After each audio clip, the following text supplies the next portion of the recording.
Hi, my name is Sheik and I'm an Eternity Strategist player in Season 0 and Season 1. This video will highlight some easy fixes for your Strategist gameplay which will quickly increase your win rate. So let's jump right into 5 mistakes you need to stop making as a Strategist. Number 1. Not destroying utility. I'm sure we've all had those games where your team as a whole refuses to shoot no more squids and you get stomped. Make this your responsibility. As a strategist, you're usually at the back of your team, so you have a wider view of the battlefield, which makes it easier for you to spot enemy deployables. You should be shooting these deployables to help your team. You can't trust your other teammates to destroy them as they're usually distracted doing other things or just simply aren't aware. Whereas you as a strategist can take a second away from healing your healthy allies to destroy something. Examples of utility you should be destroying are Groot Walls, Moon Knight Arcs, Namor Squids, Penny Mines, Punisher Turrets, Loki Clones, and Loki Runes. This becomes especially important if you have a lot of melee DPS characters who either can't reach the utility or are positioned nowhere near.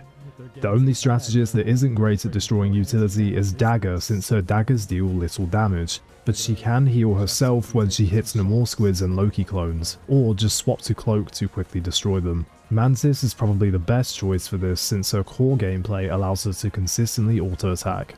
Number 2 is staggering. Now this one is huge. It not only has a big impact on the game, but most players don't even realize they're being a detriment to the team when they stagger. Staggering is the act of dying too late in a losing teamfight, meaning that your team has to wait longer for you to respawn so you can regroup and try to fight again. The enemy can get extra percentage on the capture point or push the payload further in this time. You'll also lose time to recontest. To avoid staggering, if you're the last alive on your team and there's no chance of you winning a fight, you need to either die fast by running into the enemy or choose to back out and regroup with your team. A huge mistake that players make is always trying to back out over wiping. You should only choose to back out if there's a decent chance that you'll stay alive. The worst situation is when you spend another 10 or 15 seconds trying to back out of the fight, only to get chased down and killed anyway. In summary, make sure you're not trying to do Mission Impossible when you're last alive. Number 3. Don't heal bot. While healing is an essential part of playing the strategist role, it's important to make sure you're dealing damage too. The best and most common situations that you should look to deal damage in are when your teammates are full health at the start of a fight, while you're inside of a sustain ultimate, or there's low health enemies that could be killed if you help focus them down with your damage. Too many strategist players focus on patting themselves on the back for their healing stats at the post-game leaderboard, but the leaderboard doesn't tell the entire story of the game. One thing to understand is that eliminating an enemy instantly makes the fight more winnable. You should try your best to contribute to that over topping off your tank's HP bar. Some examples of how you should best utilize your strategist abilities are weaving in Cloak's blind and vulnerability between healing, throwing out your Mantis sleep often, looking to pull enemies out of position with Invisible Woman, and lining up your left shift fire on Lunar Snow to hit enemies as well as healing allies. Number 4. Healing priority. Following on from the prior point, another hugely important concept to understand as a strategist is the order of healing. Some targets will have a higher priority for your healing depending on your team comp and what's going on in your game. I could make an entire video on healing priority, which I will probably do soon, but let's go over the basic idea. As a whole, you'll spend most of your time healing your team's vanguard since they have a higher HP pool. However, you should always prioritize keeping your other healer alive over sustaining your tank. Once your other healer dies, the fight becomes twice as hard since half of your healing output has been eliminated. You should also be keeping an eye on your DPS health pool. You should be prioritizing healing them first over your tank, as your tank will have more survivability with their higher HP pool and abilities to help them sustain incoming damage, whereas your DPS have a smaller health pool and will die faster. So in summary, you should always be trying to keep your tanks up, but prioritize healing your DPS and other strategists if they're taking damage as they die a lot faster. Don't just tunnel vision heal your tanks. Depending on the team comp you're running, healing priority can differ. If you're running 3 healers, 2 tanks and a Punisher with a Raccoon team up for example, your Punisher will be your main source of damage, so you should prioritize keeping him alive over others.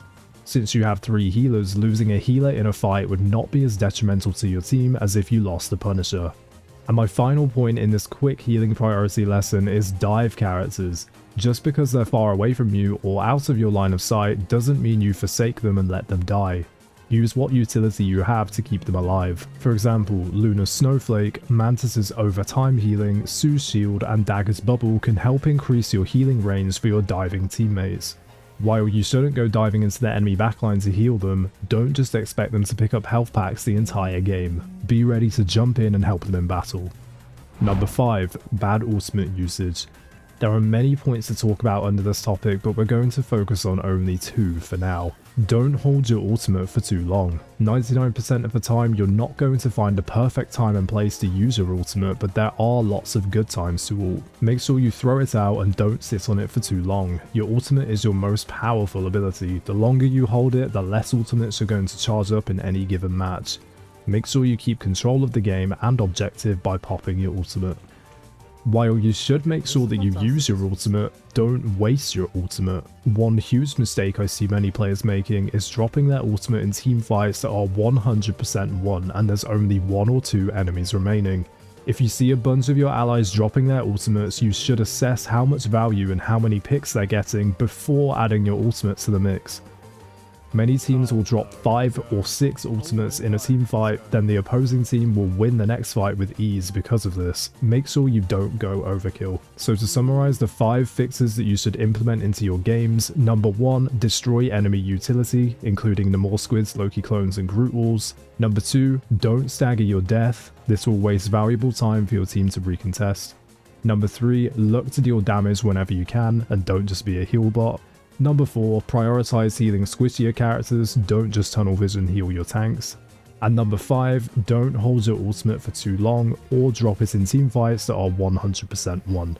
Thank you so much for watching this video. Make sure you subscribe to catch future tip videos and guides. I also stream regularly on Twitch if you want to come and chat about anything. Let me know what you thought of the video in the comments and if you have any mistakes that I missed. I'll see you guys next time.